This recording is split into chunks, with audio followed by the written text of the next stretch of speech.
आणि मंडळी आपण आहोत त्या शेतामध्ये ज्याच्यामध्ये आपण पीक लावलं होतं धनत्रयोदशीच्या दिवशी आणि आता एंड ऑफ सीझन झाला आहे. म्हणजे काय तर ह्याच्यामध्ये शेळ्या चारवल्या, म्हणजे तिथे हत्तीग्रास होतं ना, तर इथे टोमॅटो होता, मग कोबी वगैरे सगळं होतं. तर शेळ्यांना सगळीकडे चारवून टाकलं, कारण की ह्याच्यामधलं जो आपल्याला पीक येत होता तो पण असं बऱ्यापैकी कमी झाला होता. मी एकदा सांगते ह्याचा काय आहे.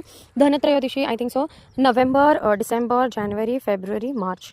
धनत्रयोदशी नोव्हेंबरला होती, मार्च ठीक आहे, आणि एप्रिलचा अर्धा महिना, 5 महिने मध्ये आपण असं समजा की ह्याला यायला अप्रॉक्सिमेटली म्हणजे 45 डेज जातात, 45 दिवस जातात की येऊन ह्याच्या म्हणजे प्रत्येक ह्याला नाही तर ज्याला त्याला फळ यायला. त्यात आपण कांदा जो होता तो ऑलरेडी आधीच काढून घेतला होता. आता 2 महिने आधीच आपण 1.5 महिना आधी आपण कांदा काढला.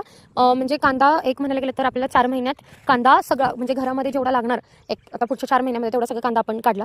आणि त्यानंतर फुलकोबी पण आपली खाऊन झाली होती पूर्णपणे. फुलकोबी, कोबी हे सगळं आपण यूज करत होतो, बाहेर पण देत होतो. आणि त्याला पण जवळपास 1.5-2 महिने आधी म्हणजे 3 महिन्यामध्ये ते सुद्धा खायला आलं होतं. आणि हे जे आपलं पीक होतं हे आणि ते म्हणजे वांगा, आणि हे वांगा तर आता कुठेतरी एकदम छान यायला लागला होता. म्हणजे 1 महिना वांगा पण खूप छान आपण खाल्ला. आणि मिरची आतापर्यंत छान पीक देत होती. म्हणजे जर तुम्ही एकदा जर लागवड करता अशा भाज्यांची तर जवळजवळ तुम्ही 2 किंवा 3 महिने अप्रॉक्सिमेटली ते खाऊच शकता. सो मला असं वाटतं की ह्या म्हणजे स्वतःच्या अन्नाच्या बाबतीत स्वतःवर डिपेंडेंट असणं हे फार जास्त महत्त्वाचं आहे.